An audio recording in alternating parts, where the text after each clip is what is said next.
igreja, presidente dessa igreja, pastora Daniele, está aqui na frente, minha esposa. Sejam bem-vindos, vocês que nos visitam, de outras igrejas, de outros ministérios. Uma alegria receber você aqui. Eu tenho certeza que você veio aqui para ouvir a voz de Deus. Amém, querido? E eu quero falar com você nesse início de seminário, essa primeira ministração. Ela traz um entendimento, ela é muito importante, porque é o preparo para as 6 palestras que nós vamos ter amanhã, sábado, 2 pela manhã, 2 à tarde, 2 à noite. Ela é como se fosse um momento de preparação, de entendimento para aquilo que Deus vai começar a fazer agora na nossa vida. Então nós vamos entender um pouco da luta que nós travamos. Esse é o tema. Depois você vai receber na apostila amanhã de manhã essa palestra, entendendo a nossa luta. Porque libertação não é somente expulsão de demônios. Há um entendimento muito errado na igreja. Em algum tempo ficou com esse entendimento errado. Durante algum tempo. Que libertação é expulsão de demônio. É entrevistar o demônio, perguntar qual o nome, qual deixa de ser o nome. E libertação não é isso. A expulsão de demônio, a manifestação demoníaca, ela pode ocorrer, faz parte do processo de libertação, de cura interior também. Mas libertação não é isso somente, não se restringe a isso. Libertação, essa luta, nós temos que entender que estamos envolvidos numa guerra espiritual. Todos nós. E não há opção, querido. Vira para a pessoa que está do seu lado, não tem jeito. Fala para ela, não tem jeito. Estamos todos envolvidos. Mesmo que você queira entrar ou que você não queira entrar nessa guerra, não tem jeito. Você está envolvido nela, eu estou envolvido nela. Todos nós estamos envolvidos. E a palavra de Deus diz em Efésios capítulo 6, que é um texto áureo, né, que nós trabalhamos na questão de libertação, de batalha espiritual, versículo 12. O que diz lá? Você pode abrir na sua Bíblia se você quiser acompanhar. O ritmo da palestra é um pouquinho diferente do ritmo de pregação normal, comum, de quarta e domingo, amém? Então alguns textos eu vou ler, outros eu vou pedir para você abrir, outros eu vou citar. Ritmo de palestra é um pouquinho diferente, até por causa do tempo. Mas fique atento, em nome de Jesus, que todo cansaço, sono do dia de trabalho seja repreendido, amém, querido? Em nome de Jesus. Efésios 6,12 diz o seguinte: não temos que lutar contra a carne e o sangue, mas sim contra os principados e contra as potestades, contra os príncipes das trevas desse século, ou deste mundo, contra as hostes espirituais da maldade nos lugares celestiais.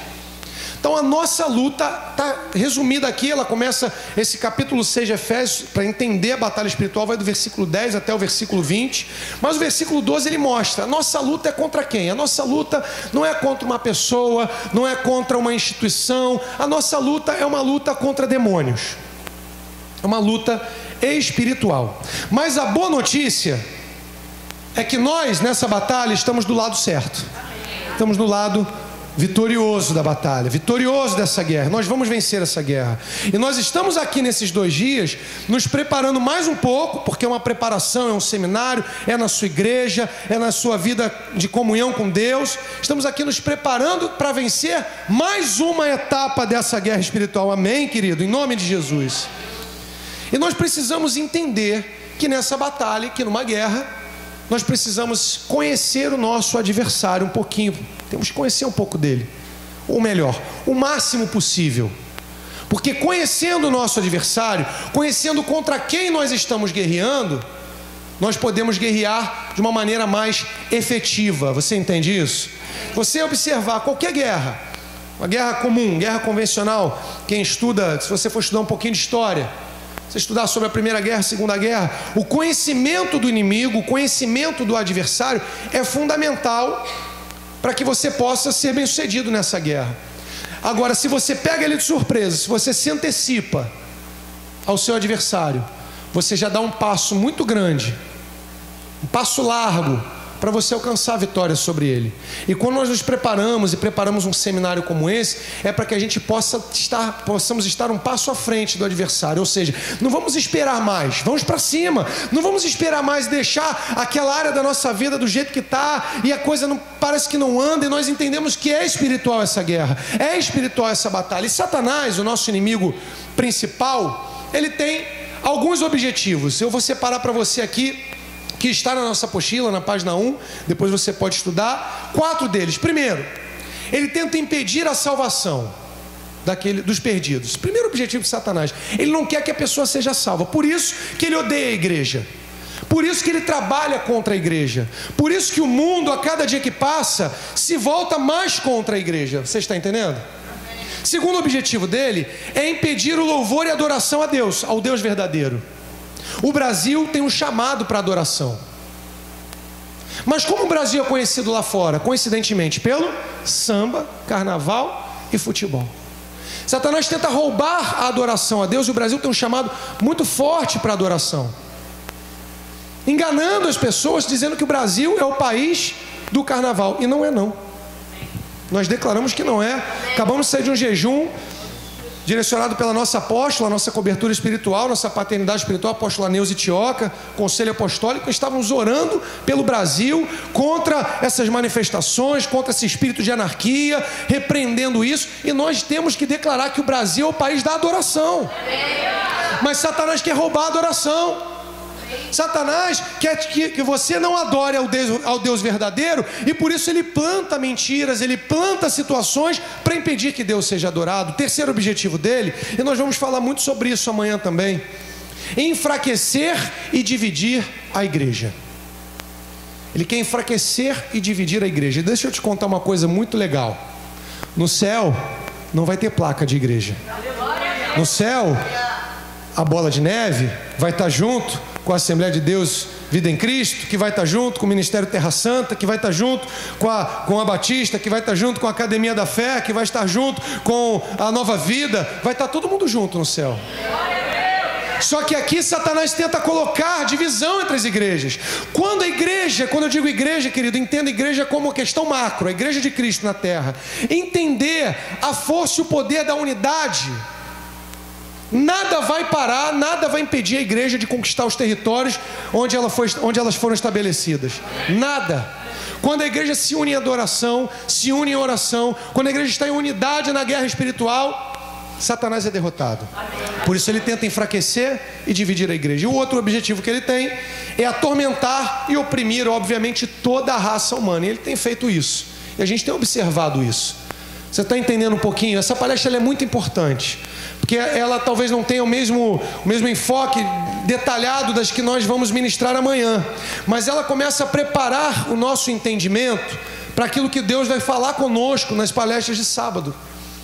Então entenda que Satanás ele tem objetivos, e também objetivos muito específicos com relação à tua vida, porque a Bíblia diz que ele está ao derredor. Ele está observando, e os espiões satânicos, os demônios que estão a serviço dele, os 33% dos anjos que caíram junto com ele, o 33% caiu com Satanás, estão a serviço dele, ao derredor, observando, levando informações, sabe? Se a gente pudesse fazer aqui uma conjectura, no inferno deve ter lá um sistema informatizado de computador, e ele tem um histórico nosso lá, e ele sabe exatamente a sua fraqueza, aquela área que você tem tido mais dificuldade, e é isso que a gente vai trabalhar nesse final de semana. Essa área você vai vencer, vai fortalecer. Satanás não vai ter mais como te acusar, Satanás não vai ter mais como se levantar encontrando brechas, porque vamos tapá-las em nome de Jesus.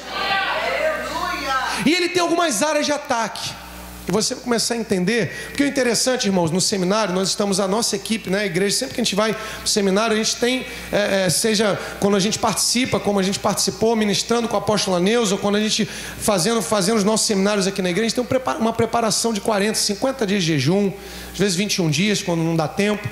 Então, eu creio que enquanto a palavra está sendo ministrada, o Espírito Santo vai te trazer à memória situações, coisas que você nem lembrava, você vai lembrar. Coisas que estavam até bloqueadas, o Senhor vai desbloquear. E você vai começar a entender porque situações acontecem, histórico da sua família, coisas que estavam ali. Porque Satanás ele tem áreas de ataque. Eu vou mostrar para você aqui 5 delas. A primeira área de ataque dele é a mente. Ele tenta, através de uma confusão, de pensamentos negativos, confusão na mente, atacar você. Quantos já passaram por isso? Todos nós. E ele faz isso o tempo todo. O tempo todo. Segunda área de ataque que ele trabalha é na nossa vontade, dominando as pessoas, tentando controlar a vontade das pessoas, fazendo delas escravas. Porque nós temos que declarar a liberdade na nossa vida. O Senhor se manifestou para que nós sejamos livres e não mais escravos. E Jesus veio, João capítulo 10, versículo 10, muitos conhecem, não todos, de qual esse texto. Satanás, o ladrão, veio roubar, matar e destruir. Jesus veio trazer vida e vida em abundância. Mas ele trabalha na nossa vontade. Pessoas que têm vícios, por exemplo, não conseguem largar. E quando eu falo de vícios, podemos falar de drogas lícitas, álcool, bebida, drogas ilícitas, cocaína, maconha. A pessoa está ali, tenta e não consegue se libertar. Pode ser uma maldição familiar, pode ser um vínculo direto. Você vai saber isso tudo amanhã. A gente vai ter essas palestras de manhã, vamos ter à tarde também, e vamos fechar às 8h30 da noite. Pode ser uma situação, um vício, que não é um vício de uma bebida, de uma droga lícita ou ilícita, mas pode ser um vício na sua vontade, na sua ação. Você é viciado naquilo. Tem pessoas que são viciadas em pornografia, e dentro da igreja. E a gente nesse seminário trabalha com muito testemunho. Eu vou contar um testemunho para você, de uma ministração que não fomos nós que fizemos, mas de um pastor que estava em casa sozinho, determinado momento, e sempre de madrugada, às 3h da manhã, ele ia para o computador assistir pornografia. Esse é um caso verdadeiro de um pastor, alguém que está no altar ministrando, e não deveria estar sendo tratado disso.